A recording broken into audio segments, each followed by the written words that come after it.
that. I'll come back to you, Senibo, but let me go to you now, Mr. Ejimoha. So the issue of Nnamdi Kanu's release or no release seemed to be taking a different turn. The federal government, through the Attorney General's office, had to fight for stay of execution and, of course, other issues around that. Now, Nnamdi Kanu's lawyer, now they've also gone to the Supreme Court for asking for the court to set aside the judgment and all of that. This morning on Michael Zuckerman's Twitter page, he made a statement that he tweeted that the reason why the federal government is keeping Nnamdi Kanu is because they do not want election to hold in the southeast. That they know that if election is going to hold, that if Nnamdi Kanu continues to stay back, the people of the southeast are going to be told to stay. They are going to use this stay-at-home order to stop them from going to vote, and that is what they are trying to do. And in essence, create more chaos in the southeast. I don't know how reliable that information is, but he is a senior advocate of Nigeria. Nnamdi Kanu's leads legal team. Looking at all of this side by side, again, truth is we're going into election. And knowing what the stay-at-home order already did to Southeasterners economically and security-wise and all of that, how safe is it for the federal government to continue to push for this without obeying the court, the ruling of the appeal courts that discharged Nnamdi Kanu?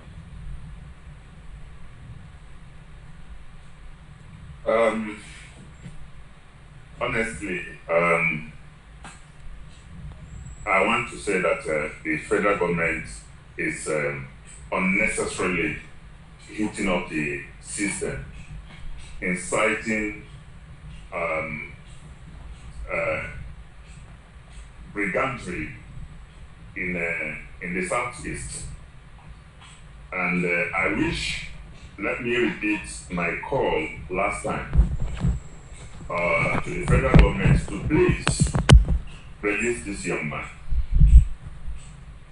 It was the president, President Muhammad Buhari, that said one time that, I think that was when the delegates from Ohanese, also credible Southeast leaders, met with him. And he told them that he was going to leave the case to take a judicial process. And whatever was the outcome, or whatever would be the outcome, according to him, that he was going to abide by it. And now here the court has discharged this young man. And the federal government that went to court that discharged them, that discharged him, went again to shop for a judgment that said that he was not going to be released, or they should not release him. I think this is getting out of proportion. And I wish the federal government or anybody that is instigating this knows the level of anger that is brewing up or brewing in the young people of the Southeast over this matter. Because this is a case of trying to muzzle down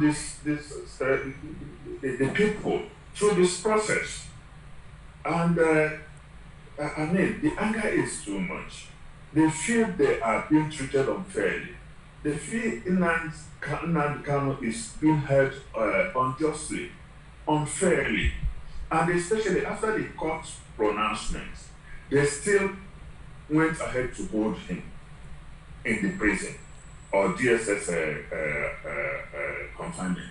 What's the essence of that?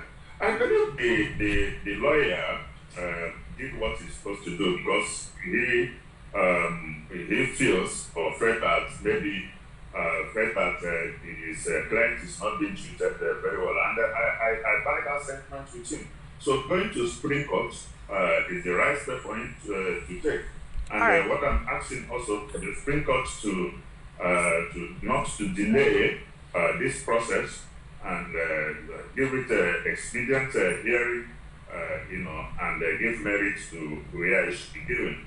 Otherwise, what the federal government is doing is just trying to get the young boys that are following this young man into the streets to start agitating again, and that will not be right or good for the election. All right. I don't think it is necessary for this young man to continue to be in the prisons. All right, thank you. Before during the election. All right. It portends a lot of pain. Thank you. All right, thank you, Mr. Ezmoha.